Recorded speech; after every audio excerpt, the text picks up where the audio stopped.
Hello, I'm Rob Sanders, and I'm here with Carole Boston Weatherford, and we're happy to be telling you a bit about our new book coming up from Henry Holt called A Song for the Unsung, Bayard Rustin, the man behind the 1963 March on Washington.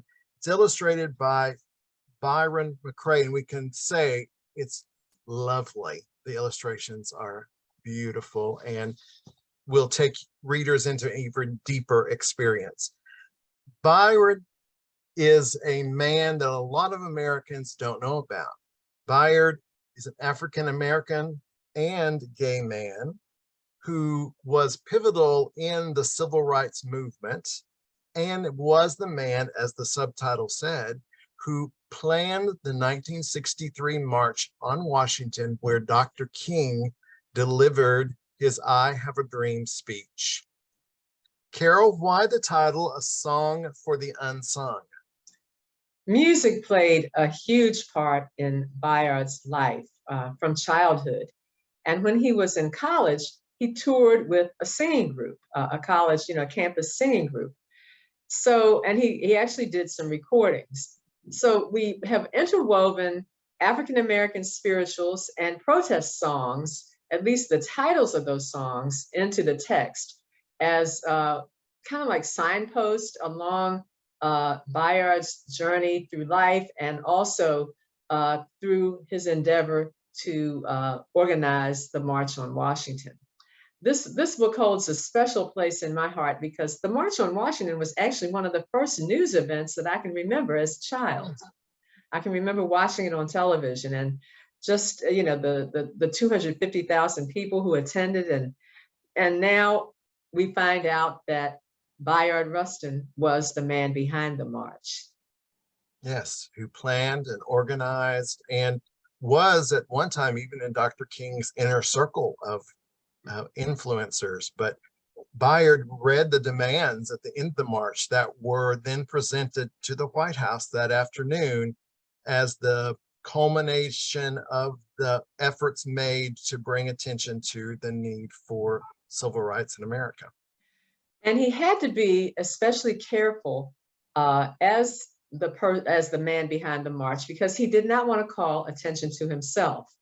As an out gay man during that time period, when homophobia was really running high, and there were consequences for people who practiced a gay lifestyle. And so Bayard did not want to detract from the movement by putting himself out front. So that's the unsung part of the title, A Song for the Unsung. And we're hoping to lift up his name with A Song for the Unsung, so that more people will know about him, as some children also will learn about the march by reading this book. That's right. It's interesting, Carole, because I just turned in our copy of the book. We just have a printed out copy right now, but it says, there's a line that says, Bayard was used to not being in the spotlight. His name had been left off important reports he had authored. He had been a trusted advisor to Dr. King and then had been let go. Some would have nothing to do with Bayard. After all, they must have thought, what does a gay man have to offer to us or our cause? But then that's when A. Philip Randolph came to Bayard and asked him to help organize the march.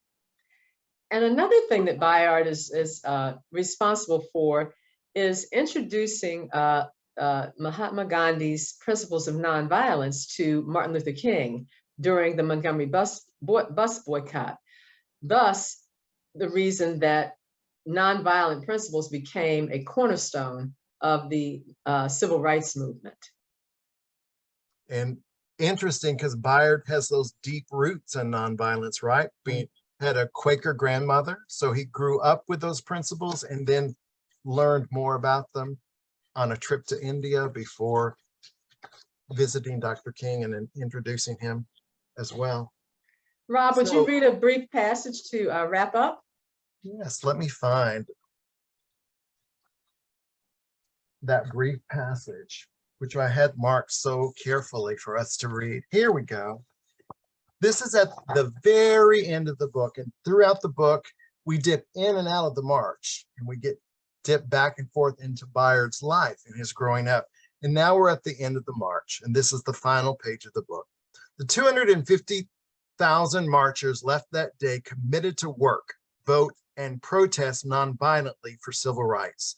Thousands of reporters, photographers, and other members of the media shared the story of the peaceful march with America and the world. The monumental march led to the passing of the Civil Rights Act of 1964. That law ended segregation in public places and banned employment discrimination.